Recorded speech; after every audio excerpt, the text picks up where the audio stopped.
आज हम स्टार्ट करेंगे स्टैंडर्ड 11 बायोलॉजी चैप्टर 1 का पार्ट 2। हमने लास्ट लेक्चर में लिविंग वर्ल्ड के बारे में देखा था कि लिविंग वर्ल्ड में क्या क्या होता है। आज हम इनके देखेंगे डाइवर्सिटी। आप सब जानते हो डाइवर्सिटी मीन्स क्या होते हैं, उनके अंदर के changes.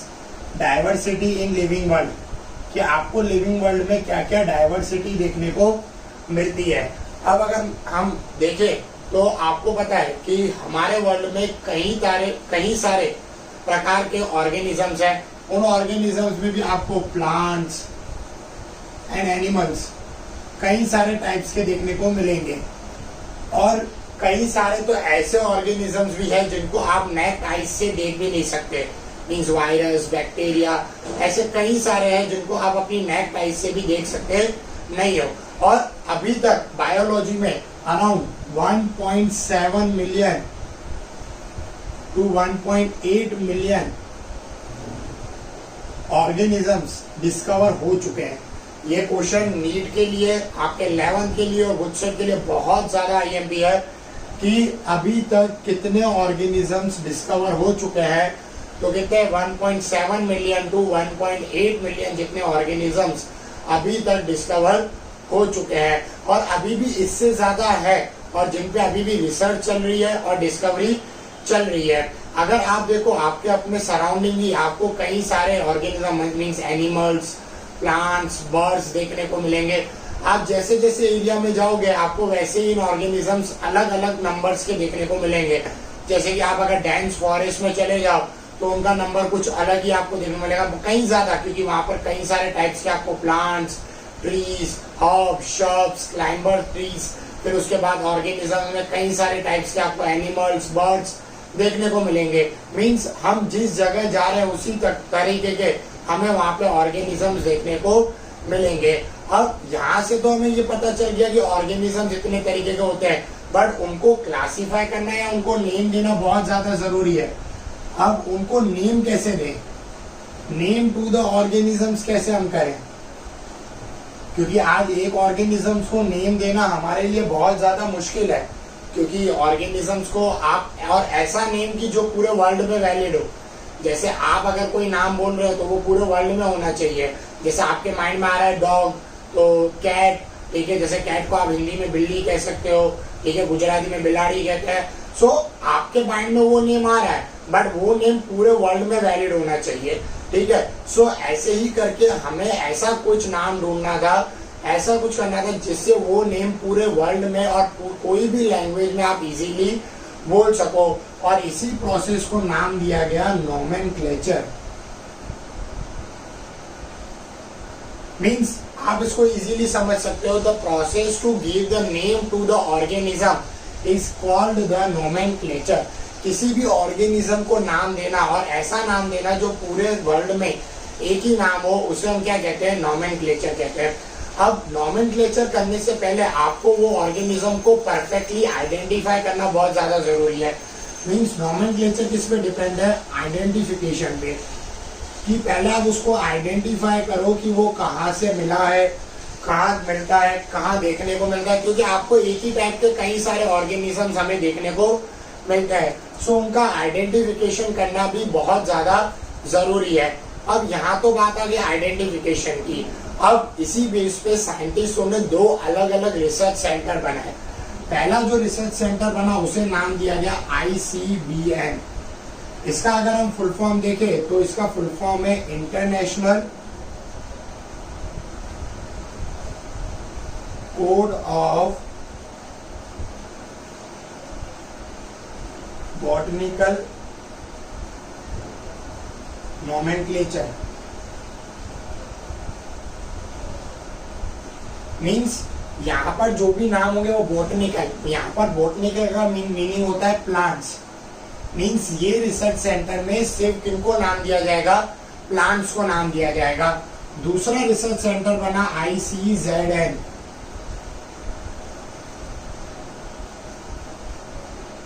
International code of zoological nomenclature.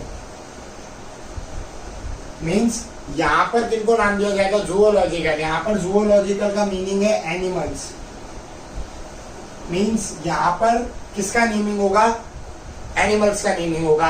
अब यहाँ पर एक बात समझ लीजिए कि जो नाम एक ऑर्गेनिज्म को मिल गया ना, कि सपोज किसी ऑर्गेनिज्म को कोई नाम दे दिया गया, तो फिर वो नाम आप किसी और ऑर्गेनिज्म को दे सकते नहीं हो। मीन्स वो एक ही नाम उसके लिए ही वैलिड रहेगा।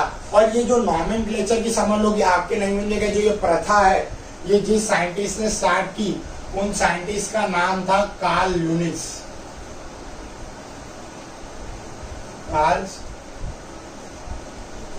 ल्यूनिस, ओके।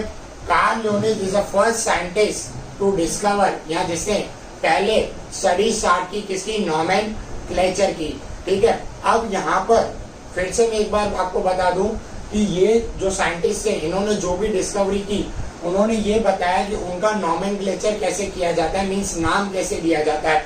तो यहाँ पर जो नाम थे उसमें उन्होंने 2 कंपोनेंट्स रखे। जो पहला कंपोनेंट है उसे कहा जाता है जेनिकल नेम, ठीक है, और दूसरा जो था वो था स्पीसीज, ओके। मींस जो पहला नाम होगा वो जेनेरिक्स नेम होगा, और दूसरा जो नाम होगा वो उसके स्पीसीज का नेम होगा। नेम में हटा देता हूं। मींस जो फर्स्ट नाम होगा वो उसके जेनिक को रिप्रेजेंट करेगा, और दूसरा जो नाम होगा वो उसके स्पीसीज को रिप्रेजेंट करेगा। और इसीलिए ये नॉमेनक्लेचर को बायनोमियल नॉमेनक्लेचर भी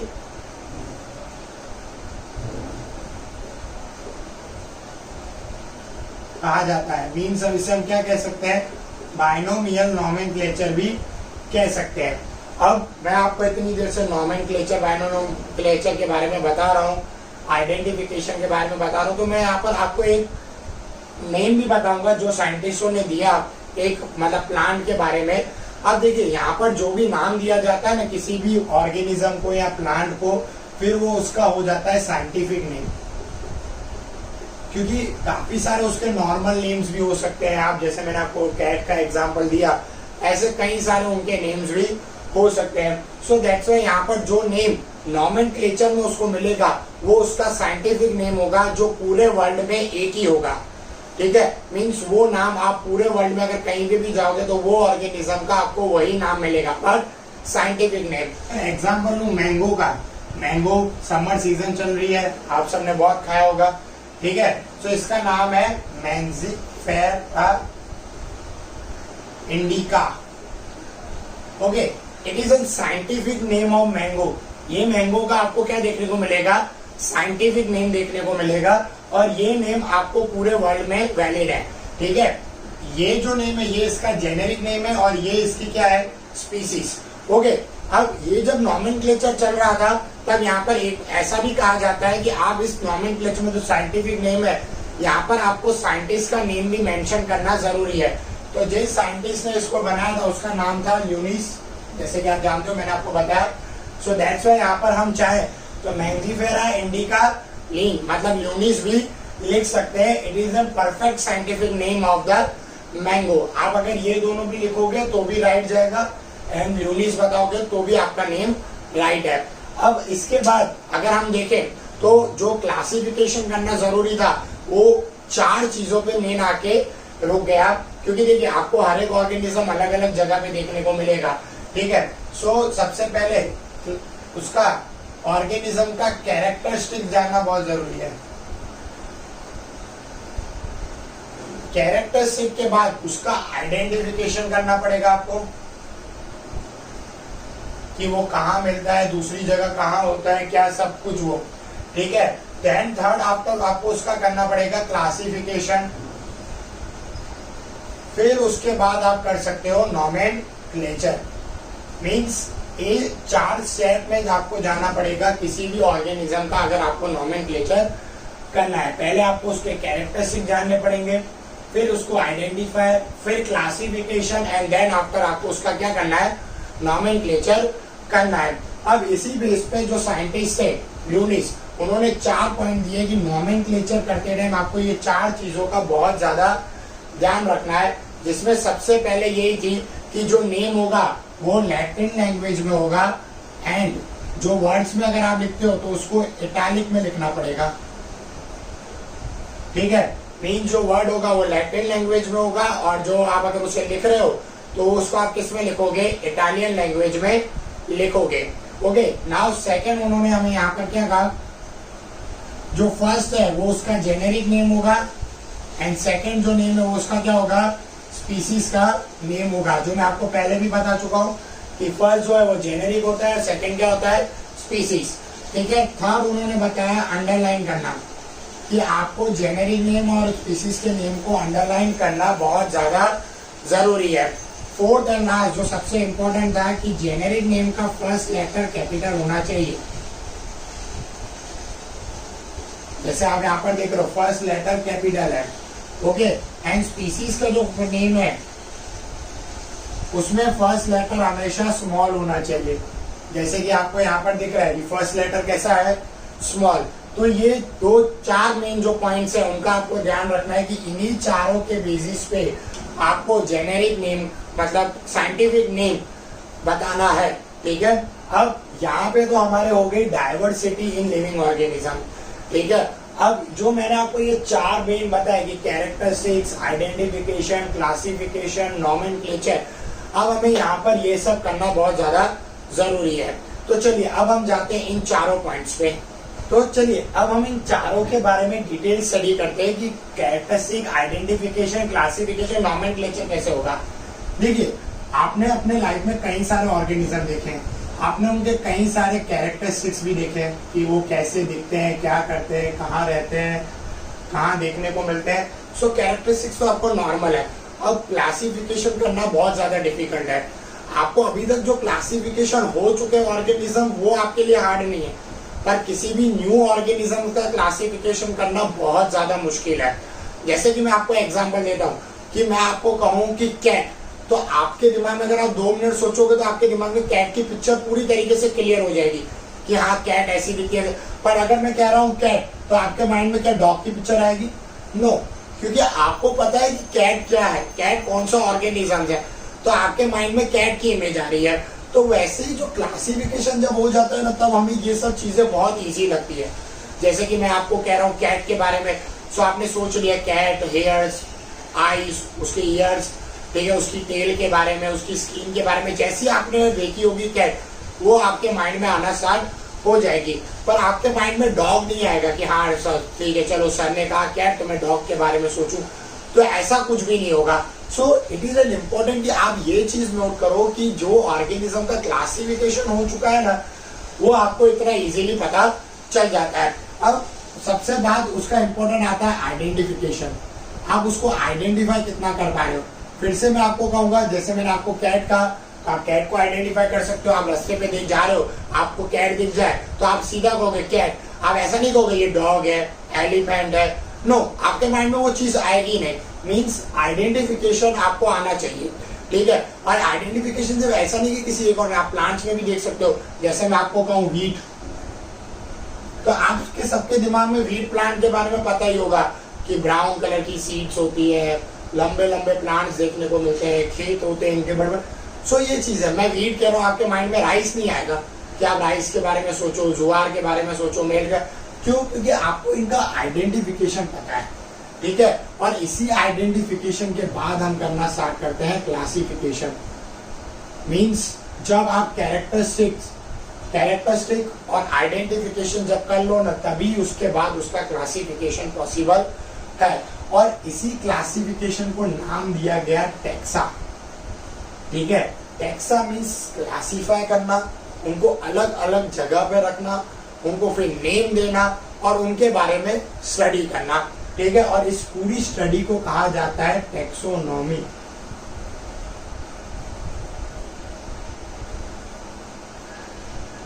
okay, study of the organism. One main point जो बहुत बार नीट की एग्जाम में या आपकी एग्जाम में पूछा जाता है, who is father of taxonomy? Means taxonomy के बारे में हमें किसने ज्यादा बताया था? So same the name Carl Lewis, ठीक है, कार्ल ल्यूइस को